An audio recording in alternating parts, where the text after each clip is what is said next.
Diversas pesquisas têm mostrado que os profissionais da educação em geral no Brasil têm se sentido incapazes ou sem meios ou sem diretrizes para lidar de uma maneira adequada com a questão do reconhecimento da diversidade sexual, né? Sobretudo no caso das homossexualidades e das diversidades no que se refere à identidade de gênero. Agora pode falar de sexo na escola? Porque eu já fui muitas vezes, sabe, tive que fechar os olhos para várias situações. Então, que bom essa quebra de tabus. O professor pode, através de atividades pedagógicas, seja através de campanhas na escola, ou transversalizando o conteúdo, ou mesmo desenvolvendo no seu dia a dia, na sala de aula, né, estabelecer com o seu aluno uma relação de respeito ao outro, uma relação onde ele possa colocar todos esses alunos pensando e refletindo sobre a questão da homossexualidade, como é que a sociedade percebe essa homossexualidade, como é que a sociedade ainda é muito preconceituosa com uma pessoa que tem uma orientação homossexual ou mesmo bissexual, e aproveitar e trabalhar questões como a questão da própria deficiência física ou mental, as questões relacionadas ao aluno que de repente é portador de qualquer síndrome. Então, quando o professor traz para a sua discussão essa discussão do todo, onde ele, com seus alunos, pode construir uma sociedade democrática, e esse democrático entende-se uma sociedade igualitária, com oportunidade para todos, certamente a escola vai estar cumprindo o seu papel, que é acolher o outro, que é transformar o outro num cidadão pleno. A gente tem que pensar na dimensão política que tem a questão da sexualidade. E por ter uma dimensão política, ela deve ser de responsabilidade do espaço escolar, do Estado, do governo, para que isso realmente se torne um interesse e um assunto que faça parte, inclusive, do currículo das escolas, né? A gente sabe que o processo de ensino-aprendizagem também passa pela questão da sexualidade. E quando a gente vive numa sociedade preconceituosa, onde que gays, lésbicas, travestis, na escola também encontram dificuldades por a questão da sexualidade, eu acho que para avançar isso tem que ser enfrentado. É uma responsabilidade de todos o enfrentamento dessa discussão, tirar da clandestinidade e fazer com que isso realmente se torne uma questão política de interesse da sociedade. No dia que eu entrei, eles não tinham dois, a Jade e o João Vitor. Eles não estavam na sala de aula. Então eu chamei a turma e falei, olha, se na minha aula alguém fizer alguma gracinha com eles, porque eu estava dando aula na turma ao lado e ouvi os gritos, os deboches, as encarnações. Então eu conversando com a turma, eu falei, olha, eu não admito na minha aula que vocês façam chacota, encarne, zoe com eles dois. Não admito, porque zoar eles é o mesmo que estar zoando um negro, um pobre, um gordo, um magro, é preconceito. Então na minha aula eu não admito. E de repente chegaram os dois e tava o maior silêncio. Acho que foi assim, eles até estranharam, né? Que elas entraram de saia, de bustier e sentaram para assistir a aula e ninguém falou nada. E eu passando dever, aí uma vira para outra e falou assim, bicha, me empresta a caneta. Aí eu peguei as duas, levei lá fora e falei, escuta aqui, eu levei meia hora pedindo que as pessoas respeitassem você. Agora, bicha, pra cá, vão chamar vocês de bicha. Eu posso chamar ele, ela pode me chamar. Agora, os outros não podem. Eu falei, não, haja com dignidade. Porque a opção de vida de vocês já é uma dificuldade. Aí o Ilan me chamou a atenção e falou, Jane, não é a opção. Porque se eu pudesse optar, eu não teria feito essa opção, porque é muito difícil, porque as pessoas, né, segura uma barra muito grande. Então, assim, hoje eu já vou sair daqui mudada, porque eu pude rever um pouco até o como eu verbalizo essa questão, né? Preconceito não, mas não é opção, hoje eu entendo isso. Aí, né, a criança colocou assim, quando é que você escolheu gostar de homem? Falei, não sei. Pois é, então, né, não é você que escolhe quem te atrai ou não. Tá dentro de você, é intrínseco. Na tradição nossa de relacionamento, né, nos nossos padrões pedagógicos, a diversidade é fator de distúrbio, de incômodo. Então nós nos referimos às turmas dizendo, essa turma é muito heterogênea, né, tem muita disparidade, ou seja, é diversificada. Não é? Ao invés disso, se nós percebêssemos que a diversidade é um recurso social extraordinário, gratuito, né, que aliás constitui a nossa sociedade, que a enriquece, se essa diversidade, né, promovida e respeitada, né, se nós conseguirmos fazer isso, nós temos um excelente instrumento, formidável, aliás, de promoção de um novo padrão de relacionamento pedagógico. Nós, da SECAD, MEC, nós costumamos dizer que não é a qualidade de ensino que vai promover ou garantir a diversidade, mas é o contrário, que é a promoção e o respeito da diversidade que vai conduzir ao ensino de qualidade. Quando a gente viu, despertou muito interesse porque a gente está passando por essa dificuldade aqui. Nós temos um aluno que é perseguido pelos colegas, a gente não está sabendo lidar com isso, ou dentro de sala ou fora de sala, na rua mesmo. Eu já vi um grupo de alunos correndo atrás dele, ofende, aí ele não sabe se colocar, não sei, a gente já conversou e ele também não está sabendo lidar com a situação, né, que para ele também é complicado, e a gente também como trabalhar os outros alunos a respeitá-lo como ele é, porque ele é assumido, mas ainda como ele ainda não está em processo de formação, ele está em conflito com ele mesmo, então a gente está passando por dificuldade e eu tenho pena desse menino porque ele sofre, é motivo de chacota todos os dias, ele se envolve em brigas porque ele vai se defender. E ele quer sair da escola, porque ele não está encontrando apoio em lugar nenhum.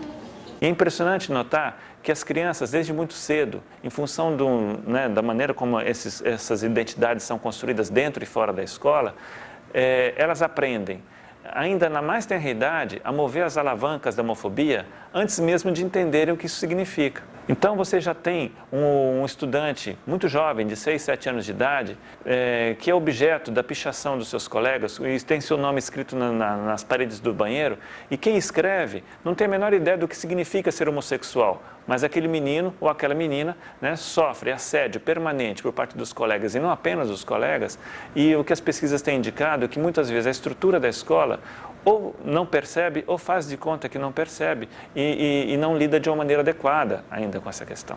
Uma primeira pergunta era a gente falar um pouco, né, sobre como é que se pode desenvolver com os educadores um interesse no tema da questão das homossexualidades, da homossexualidade na escola. Então, o que eu acho? Eu acho que a primeira coisa é conectar essa discussão da homofobia, da homossexualidade, com a discussão mais geral que toda a escola pública brasileira deve estar fazendo nesse momento, que é a discussão de que a escola tem que ser cada vez mais inclusiva, ela tem que incluir as diferenças dentro dela e ela tem que aprender a trabalhar com isso. Eu reconheço que as escolas hoje em dia são um pouco mal preparadas para trabalhar com esse tema, mas o tema da homossexualidade, da homofobia, ele tem que ser visto como uma coisa que soma dentro do projeto pedagógico da escola e não como um problema a mais. Através da discussão de questões, situações de homofobia, situações de estigma relacionadas à sexualidade, o professor pode conectar isso, a escola, no seu projeto, com um tema mais geral, que é a questão de incluir a diferença e os diferentes e aprender a trabalhar e a respeitar com essas questões da diferença e dos diferentes. Quando o professor colocar, eu venho aqui para saber como trabalhar isso na escola, né? Como abordar. Realmente nós não sabemos. É um assunto meio que misterioso. Uma outra questão é tentar responder a pergunta, mas alguns professores na escola querem tratar do tema de homossexualidade e homofobia. Eles podem? Isso é permitido? Tem uma legislação que apoia? A resposta é positiva, pode sim. A escola pública brasileira, hoje em dia, ela é dotada de um regime de autonomia que permite que um grupo de professores, que a direção da escola, que toda a escola, defina temas que vão ser abordados e defina estratégias pedagógicas para esses temas. Então, na verdade, se nós temos numa escola 2, 3 professores que verificam que tem questões, situações de estigma e discriminação por homossexualidade na escola, é perfeitamente possível montar um projeto, ninguém vai ser demitido, ninguém vai ir para a rua. Existe uma legislação que ampara a autonomia da escola, a autonomia pedagógica da escola e ampara a discussão de temas ligados à educação sexual, saúde e sexualidade.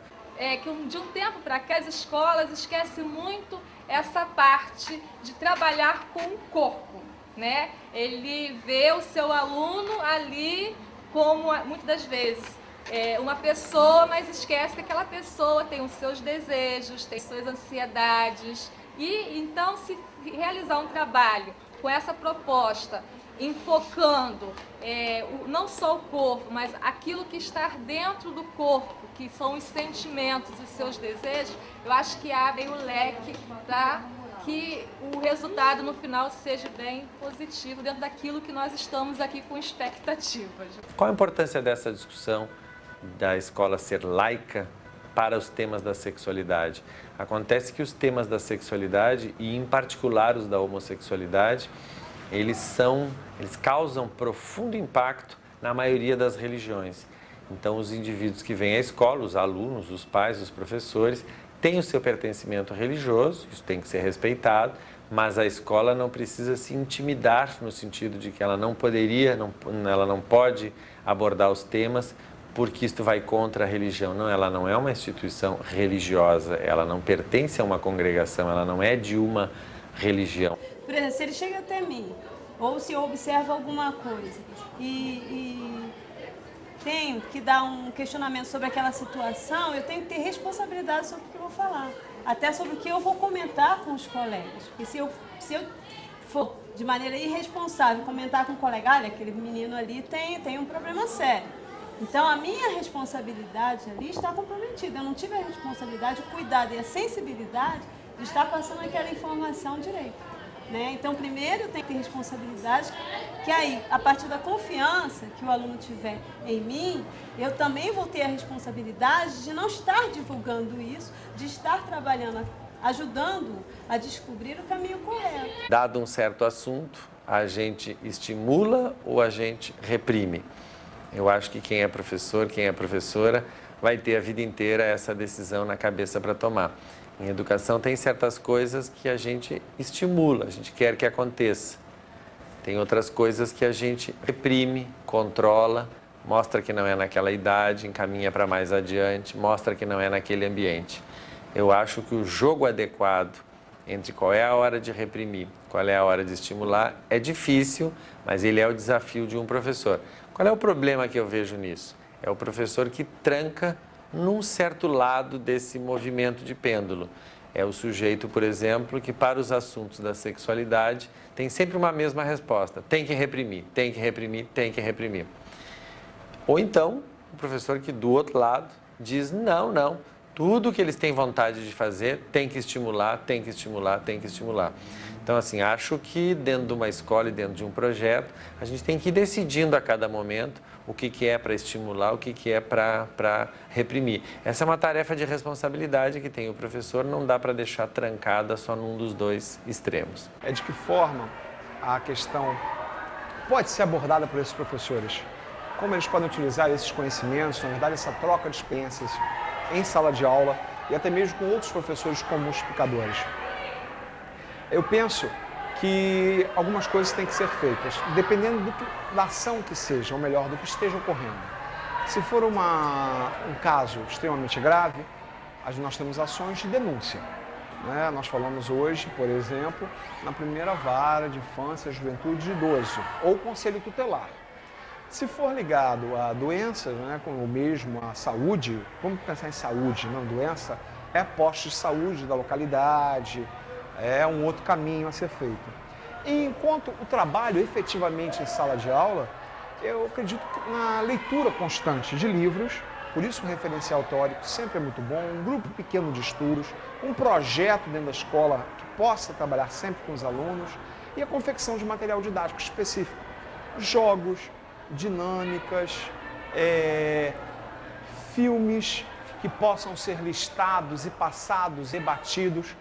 Não só, agora é muito importante frisar, porque muitas vezes nós professores, né, entramos no seguinte erro, não só no trabalho com os adolescentes, crianças e jovens gays, lésbicas e transgêneros, mas sim com todos.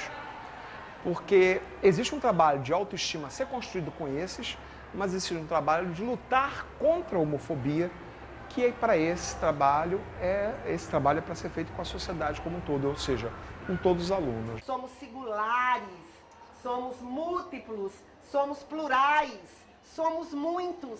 Somos muitos, mas somos também muito intolerantes, muito intransigentes.